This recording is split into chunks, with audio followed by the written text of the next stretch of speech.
ગઢડા તાલુકાના ખીજડીયા ગામ પાસે આવેલ બેલનાથ મહાદેવ મંદિર પાસે હોડી પાણીમાં પલટી ખાઈ ગઈ, એક વ્યક્તિનું મોત નીપજ્યું। ગઢડા તાલુકાના ખીજડીયા ગામ પાસે આવેલ બેલનાથ મહાદેવ મંદિર જ્યાં એક દુર્ઘટના સર્જાઈ છે, જેમાં હોડી પાણીમાં પલટી ખાઈ ગઈ હતી, જેના કારણે 4 જેટલા લોકો હોડીમાં બેસેલ હોય બેલનાથ મહાદેવે દર્શન કરવા માટે ગયા હતા। 4 વ્યક્તિ ડૂબવા લાગ્યા હતા, જેથી એક વ્યક્તિ તેને બચાવવા માટે ગયા હોય, જેથી તે ડૂબી ગયા હતા, જ્યારે 4 વ્યક્તિનો બચાવ કરવામાં આવ્યો હતો। નદીના સામા કાંઠે રહેલા હરપાલસિંહ ભવાનસિંહ ગોહિલ જે બચાવવા માટે ગયા હતા, તેઓનું મોત થયું। ઘટનાની જાણ થતાં મામલતદાર, ટીડીઓ, પોલીસ સ્થળ પર પહોંચ્યા। મૃતકના મૃતદેહને પોસ્ટમોર્ટમ અર્થે હોસ્પિટલ ખાતે ખસેડવામાં આવ્યો।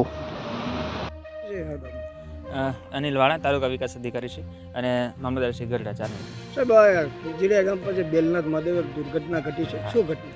ઘટનામાં એવું છે, બેલનાથ મહાદેવ સાઈડ જે નાની બોટથી નદી ઓળંગીને લોકો મંદિરે આવતા હોય છે। હાલમાં સવારમાં 4 જણા બોટ સાથે મંદિર સાઈડ આવતા હતા, ત્યારે બોટ પલટી ખાતા લોકો ડૂબ્યા હતા। એટલે આ સાઈડથી હરપાલસિંહ ભવાનસિંહ ગોહિલ કરીને એક ભાઈ છે, તેઓ બચાવવા માટે ત્યાં ગયા હતા। 4 લોકોને બચાવી લીધા છે, પણ પોતે જે બચાવનાર હતા એ જ નદીમાં ડૂબી જવાથી એમનું મૃત્યુ થયું છે। હાલ એમને પીએમ અર્થે ગઢડા મોકલેલ છે।